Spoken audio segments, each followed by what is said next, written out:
I'm Roger Larkey, involved in prison invasion ministry.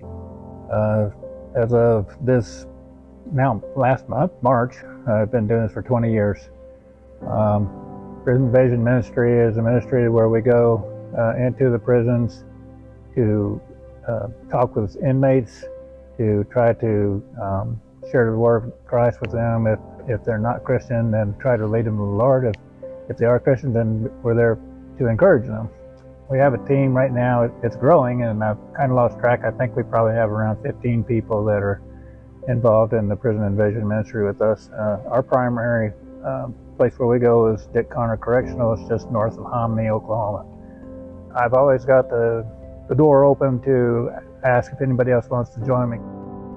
I'm here because my brother, James, who's here with me, was released in December 22nd, just before Christmas, 2022. And he and I met there at Dick Conner's, and he has shown to me that he is a truly a good, solid Christian that loves the Lord and wants to further His kingdom. And that's why he agreed to this interview, so that he could share a little bit about himself and how things have changed. Well, when I was young, I was raised going to church, and had a Christian household. We had a big life. By the time I turned 12 years old, we suffered a tragedy in my family. My sister, Bailey Thrasher, was murdered by her boyfriend, and so me being a 13-year-old kid or 12-year-old kid, I started, experimenting with drugs and alcohol and, chasing girls, and my mom and dad started using, opioids, and so they were distracted and distraught. And as my dad put it, I started playing married at age 14. I started living with my girlfriend, and we lived together, worked at the restaurant together. We were attached hip to hip. Two beautiful things did come out of that, and that was my children.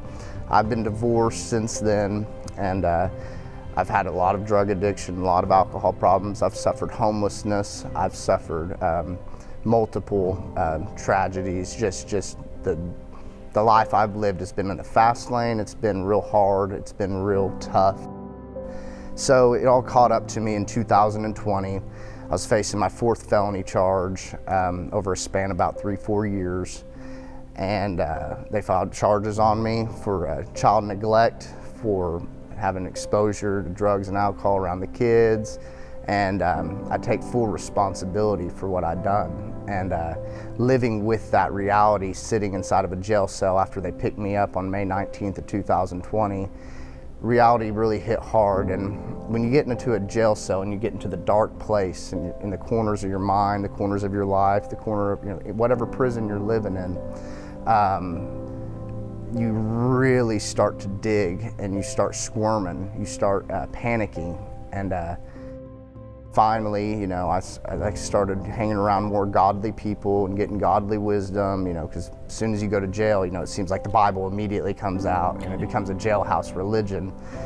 And that's not what I want, and that's not what I was looking for. I was looking for a way of escape. I was looking for an opportunity to change. And God knew that if I would have got out a day soon or a day late, it wouldn't have been good for me.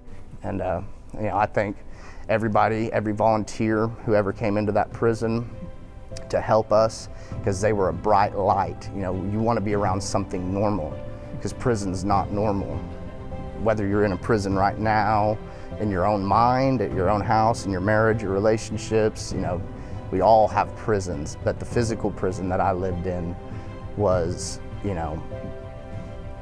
lightened by people like Roger coming in, and the orderlies and the chapel workers there, and the people who really are seeking God's face, and they're really just trying to live a lifestyle of helping other people. And that's what I want to do with my life. I want to help people. I want to sing my song. And God gave a song to me to sing, and it's my job to sing it.